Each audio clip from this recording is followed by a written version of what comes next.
Well, hi, Hi. we're back. And this week, what we thought we would share with you is what we eat for breakfast.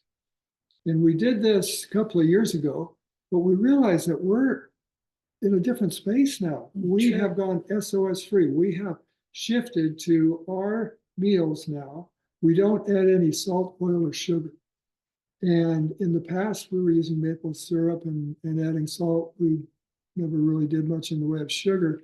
Um, and we still use avocado oil, olive oil, the healthy oils.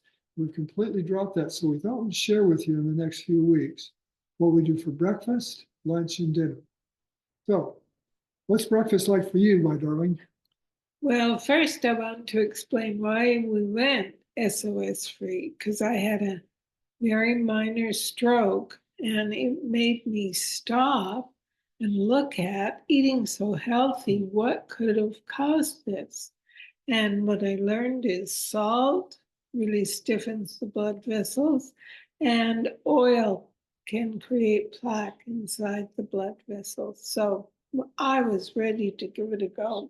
Yeah, that gets your attention. I mean, it's the way that we have always deepened our uh, food changes. It's because we saw there was something we could do that would actually improve our health and our experience in life. So for me, it was all that pain from arthritis, Connie, the fibroid tumor, Adriana, heart arrhythmia. I mean, we saw the power of food. So when this came up, it's like, okay, what's the next level? Yeah, next chapter. Yeah. And we love it. If you want to talk about how food can taste divine, it's going SOS free.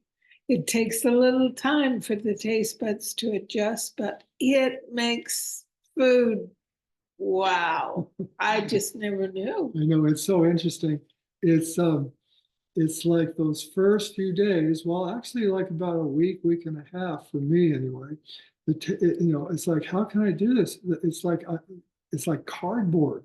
Where's the flavor? But it's so amazing. We had heard this time and time again. If you go SOS free, your taste buds change. You actually begin to appreciate flavors that you hadn't tasted before.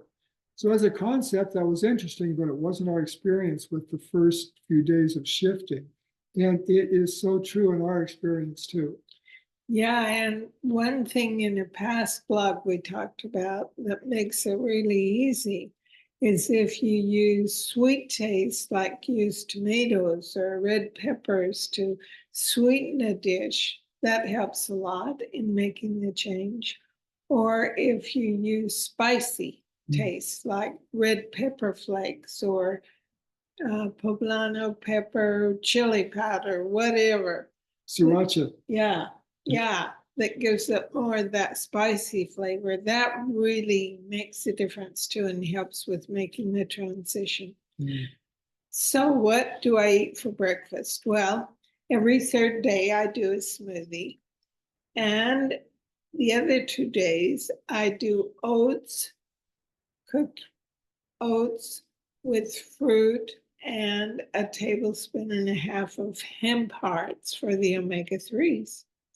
And in my smoothie, I put flax or chia for the omega-3s. So I really focus on making sure I get those omega-3 foods every day. But I love the oats and fruit. It takes seconds to make. I just throw the oats in a pan, measure them in, add water, let it cook while I'm doing other things, cut up some fruit or use frozen fruit, and a tablespoon and a half of hemp hearts, and it is fabulous. And we have a photo of it below so you can see what it looks like. Yeah. Yeah. And for me, it's somewhat similar. I will do oats. I won't cook the oats. I actually prepare my dinner, my breakfast the night before. I let it kind of sit out at room temp, and I put maybe a quarter of a cup of rolled oats in the bottom of my bowl with a little water. And so it just soaks overnight. That works. And then I add a couple of Brazil nuts. That's for selenium. So I know Connie eats them just when she eats them, but I do a couple of Brazil nuts every day to get that selenium because that's important for brain health. And then I add some cranberries because that helps with the urinary tract. And I get up a number of times at night. So there's been research that's shown cranberries seem to help that system. And I love the taste of dried cranberries. So I put some of those on. I put pumpkin seeds on. Pumpkin seeds are high in zinc. That's good for prostate for men, and it's good for overall health. Remember when the COVID thing was coming by, one of the things they found that really helps boost the immune system to help us defend against COVID was zinc. Zinc supplementation just went kind of skyrocketed through the COVID pandemic. And so I add those every morning to that too. And then I do some fruit. So I'll do a little frozen fruit. This morning I cut up an apple and a pear from the local orchardist we have. We still have apples and pears, which is nice, from a friend's orchard. And I add plant-based milk. I like things kind of wet. So I make our own plant-based milk here. And what I do is I fortify it. Remember back in the day when everybody was drinking milk, and then suddenly there was fortified milk, and you could get milk at the store that had vitamins added to it. Well, this is my thing. So I make this plant milk. So I've been making it with sunflower seeds lately. So not many, I would say probably 1/4 of a cup of sunflower seeds in 2 cups of water. And then I add a small piece of kombu, a sea vegetable, and that's how I get my iodine. And then I add a little turmeric, a little bit of black pepper, and there's oil in it from the sunflower seeds, because to get the value of the turmeric, the curcumin, you want a little bit of pepper, a little bit of oil. And so I've got it all in there. Then I put a little ginger in there, heats it up, it kind of gives it an extra kick, and that's good for anti-inflammatory. So I've got this fortified milk that I put on, probably 1/3 of a cup of milk, maybe a little more each day too. So I make that up in the Vitamix with those 2 cups of water, and that lasts me for like 3 days. So 2 cups in 3 days. So yeah, that's more like maybe 2/3 of a cup of milk each day. And so that's what I do for my quick breakfast. And then you have leftovers. Oh yeah, I wanted to mention that. I find that having savory foods, greens particularly, but also beans or whatever we had as a meal the day before, we kind of plan it so there's a little bit of leftover for Bill's breakfast the next day. So like today, I had probably a 1/2 cup of the leftover kale and cabbage that we did. And I also had probably about 1/3 of a cup, maybe 1/2 cup of black beans that was left over. And I find that that really helps to balance my breakfast and how I feel afterwards. So that's our quick breakfast. And as you can hear, Bill eats a lot. His breakfast is for big guys, not for women, and especially not for women wanting to lose weight. So take a look. Yeah, We've made photos of both. You can see the difference between his breakfast and the breakfast that I thrive on. And I will say, when I look at the size of your smoothie, I am shocked. She fills the entire Vitamix. That's 2 quarts. That's a 1/2 gallon that she has for breakfast. Yeah. But the thing about this is that we eat a lot of food, and look at us, we don't put weight on. Why is that? It's because there's so much fiber in that food, and the food is so low calorie dense. That is, there's so few calories in the volume that we get totally filled up, feel really good, but we don't put any weight on. So that's the great thing about whole food plant-based and weight loss, is you can actually eat more food, volume, quantity-wise, and you've got fewer calories and you end up losing weight.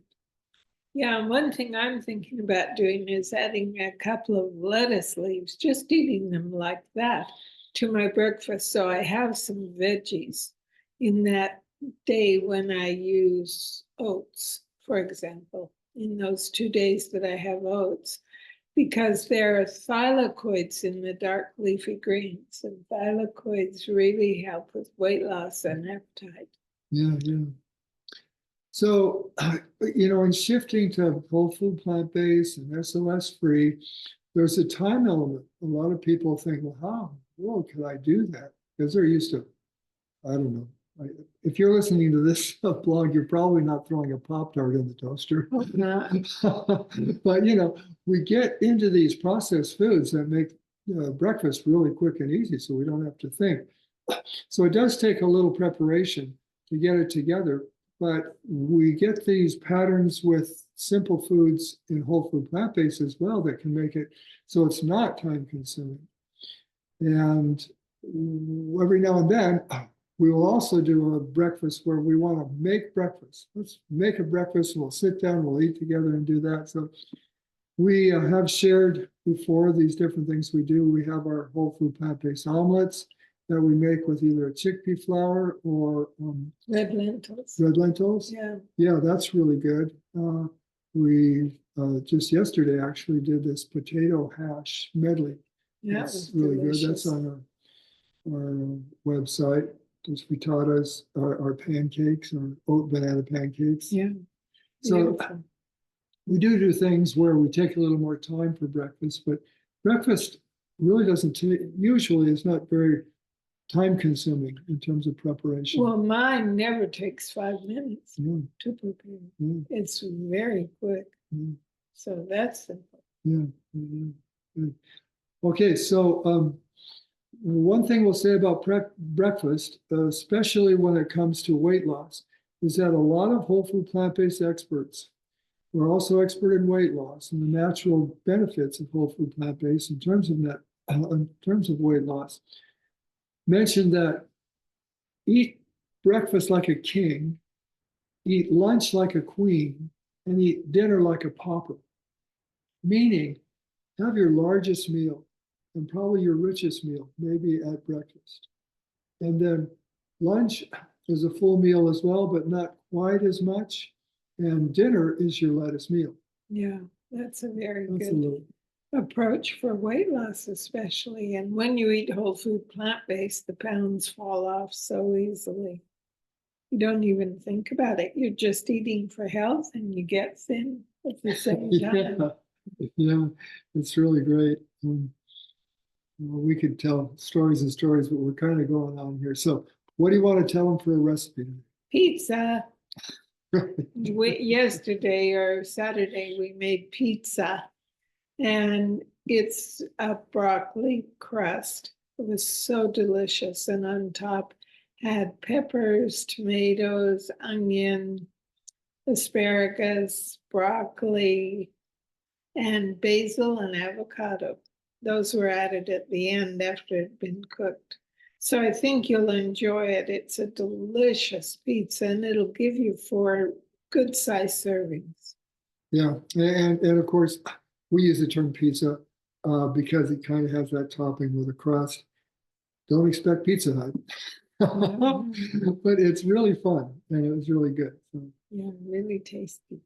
hope you enjoyed being together. Do you have some meals? Yeah, we'll do lunch next and then dinner. So we'll really show you how we eat and how much we love it. Thanks for joining me.